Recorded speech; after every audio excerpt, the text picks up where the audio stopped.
ಏನಿತ್ತು ಕನ್ನಡ ವರ್ಡ್ಸ್ ಇಂಗ್ಲೀಷಲ್ಲಿ ಮಾಡ್ಲಿಕ್ಕೆ ಆಗ್ತಿರ್ಲಿಲ್ಲ. ಸೈನ್ಸಿಗೆ ಸೇರಿಕೊಂಡೆ, ನಾನು ಟಾಪರ್ ಆಗಿದ್ದೆ.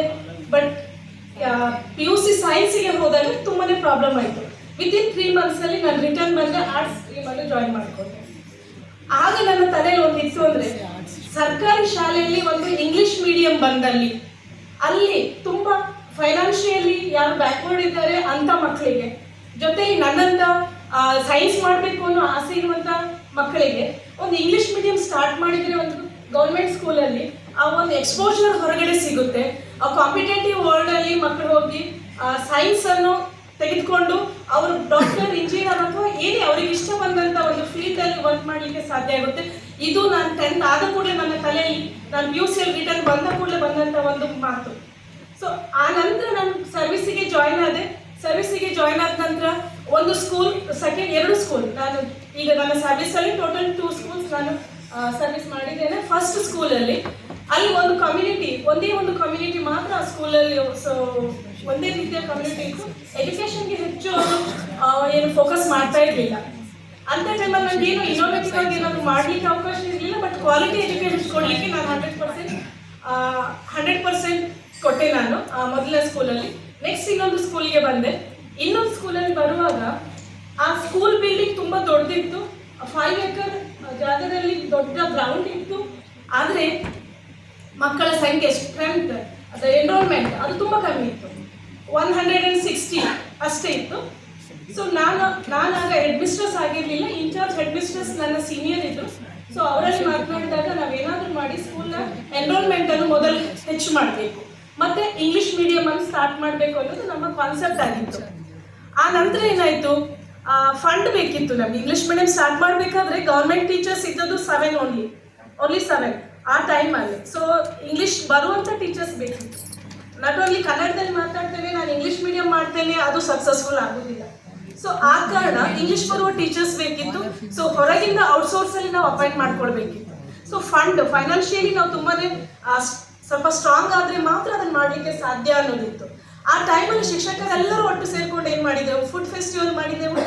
ಆನಂತರ ನಾವೇ ಒಂದು ಇಯರಿಂಗ್ಸ್ ಎಲ್ಲ ತಯಾರಿಸಿ ಅದನ್ನು ಸೇಲ್ ಮಾಡಲಿಕ್ಕೆ ಟ್ರೈ ಮಾಡಿದೆವು.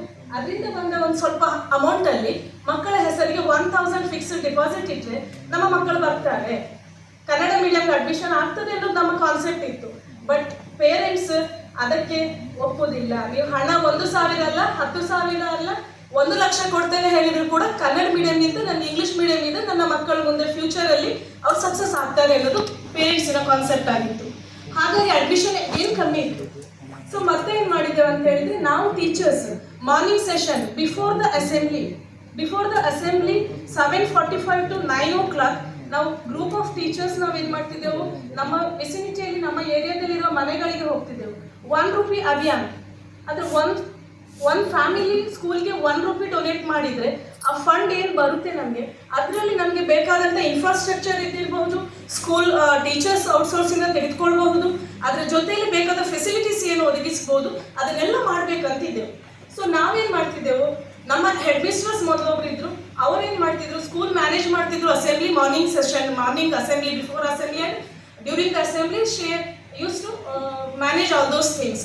ಬಟ್ ನಮ್ಮ ಗ್ರೂಪ್ ಏನಿತ್ತು, ನಮ್ಮ ಗ್ರೂಪು ಮನೆ ಮನೆಗೆ ಹೋಗಿ 1 ರೂಪಾಯಿ ಅಭಿಯಾನ ಮಾಡಿದ್ದೆವು.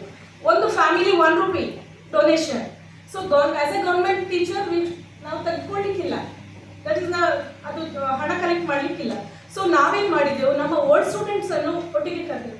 ನೀವು ಬನ್ನಿ, ನೀವೊಂದು ಟ್ರಸ್ಟ್ ಮಾಡಿ, ಚಾರಿಟೇಬಲ್ ಟ್ರಸ್ಟ್ ಮಾಡಿಕೊಳ್ಳಿ. ದಿಸ್ 1 ರೂಪಿ ಅಭಿಯಾನದಲ್ಲಿ ಏನು ಕಲೆಕ್ಟ್ ಆಗುತ್ತೆ, ನೀವು ಆ ಟ್ರಸ್ಟ್ನಲ್ಲಿ ಅಮೌಂಟನ್ನು ಇಟ್ಟುಕೊಂಡು ನಮ್ಮ ಸ್ಕೂಲ್ ಡೆವಲಪ್ಮೆಂಟಿಗೆ, ಬೇರೆ ಕಡೆಯಲ್ಲಿ ಹಣ ಕೊಡಲಿಕ್ಕಿಲ್ಲ, ನಮ್ಮ ಸ್ಕೂಲ್ ಡೆವಲಪ್ಮೆಂಟಿಗೆ ನೀವು ಹೆಲ್ಪ್ ಮಾಡಿ.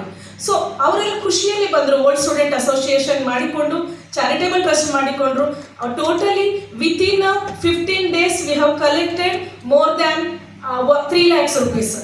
ದಟ್ 1 ರೂಪಿ ಅಭಿಯಾನ.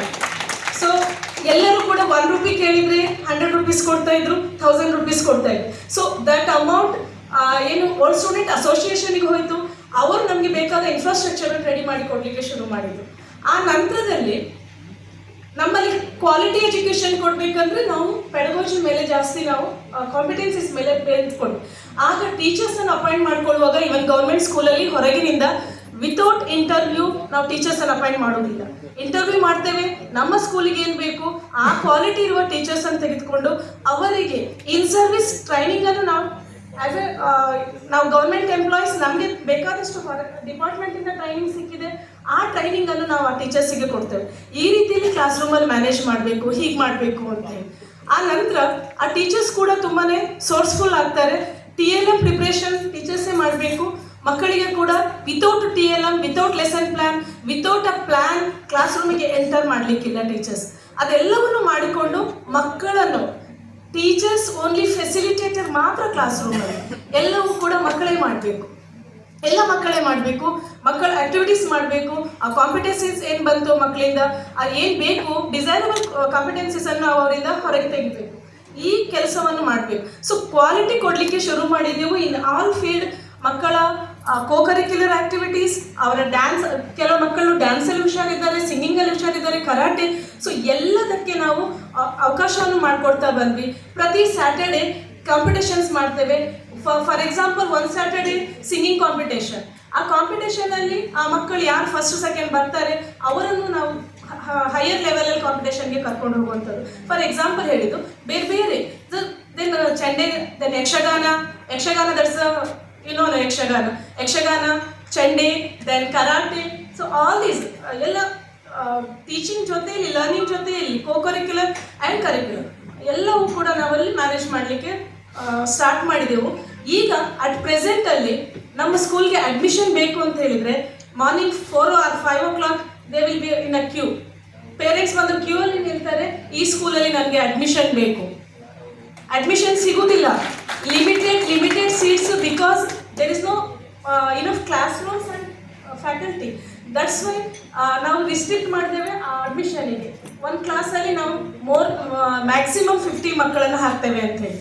ಆದರೆ ನಮ್ಗೆ ಈಗ ಕೂಡ ಬೆಳಗ್ಗೆ ಕ್ಯೂ ನಿಂತಿರ್ತಾರೆ, ಮಾರ್ನಿಂಗ್ ಟೋಕನ್ ತೆಗೆದುಕೊಳ್ತಾರೆ, ನಮ್ಗೆ ಅಡ್ಮಿಷನ್ ಬೇಕು ಅಂತ ಹೇಳ್ತಾರೆ ನಮ್ಮ ಸ್ಕೂಲಲ್ಲಿ. ಆದರೆ ಅಡ್ಮಿಷನ್ ಕೊಡೋದಿದ್ರೆ MLA ಕಾಲ್ಸ್ ಬರ್ತದೆ ನಮಗೆ, MLAಯಿಂದ ಇನ್ಫ್ಲೂಯೆನ್ಸ್ ಬರ್ತದೆ ನಮಗೆ, ಕಾರ್ಪೊರೇಷನ್ ಕಡೆಯಿಂದ ಇನ್ಫ್ಲೂಯೆನ್ಸ್ ಮಾಡ್ತಾರೆ. ಬಟ್ ಇನ್ಫ್ಲೂಯೆನ್ಸಿಗೆ ನಾವು ಬೆಲೆ ಕೊಡೋದೇ ಇಲ್ಲ. ನಾವು ಡೈರೆಕ್ಟ್ಲಿ MLAಗೆ ಹೇಳಿಬಿಡ್ತೇವೆ, ನೋ ಇನ್ಫ್ಲೂಯೆನ್ಸ್. ನಮ್ಮಲ್ಲಿ ಯಾರೇ ಬಂದರೂ ಕೂಡ ಎಲ್ಲ ಕಡಿಮೆ ಬ್ಯಾಕ್ಗ್ರೌಂಡಿಂದ ಬರುವ ವಿದ್ಯಾರ್ಥಿಗಳಿಗೆ ನಾವು ಉಚಿತ ಶಿಕ್ಷಣ ಕೊಡಬೇಕು. ಫಸ್ಟ್ ಕಮ್ ಫಸ್ಟ್ ಸರ್ವ್ ಆ ರೀತಿಯಲ್ಲಿ ಅಡ್ಮಿಷನನ್ನು ಕೊಡ್ತಾ ಇದ್ದೇವೆ. ಇನ್ನು ಮುಂದಿನ ದಿನಗಳಲ್ಲಿ ಕ್ಲಾಸ್ ರೂಮ್ಸ್ ಹೆಚ್ಚಾಯಿತು ಅಥವಾ ಟೀಚರ್ಸ್ ಹೆಚ್ಚಿಗೆ ಇದ್ದಾರೆ ಅಂದರೆ ಎಷ್ಟು ಮಕ್ಕಳು ಬಂದರೂ ನಾವು ಅಡ್ಮಿಷನ್ ಕೊಡಲಿಕ್ಕೆ ನಾವು ರೆಡಿ ಇದ್ದೇವೆ. ಎಷ್ಟು ಮಕ್ಕಳು ಬರಲಿ ನಾವು ಅಡ್ಮಿಷನ್ ಕೊಡ್ತೇವೆ.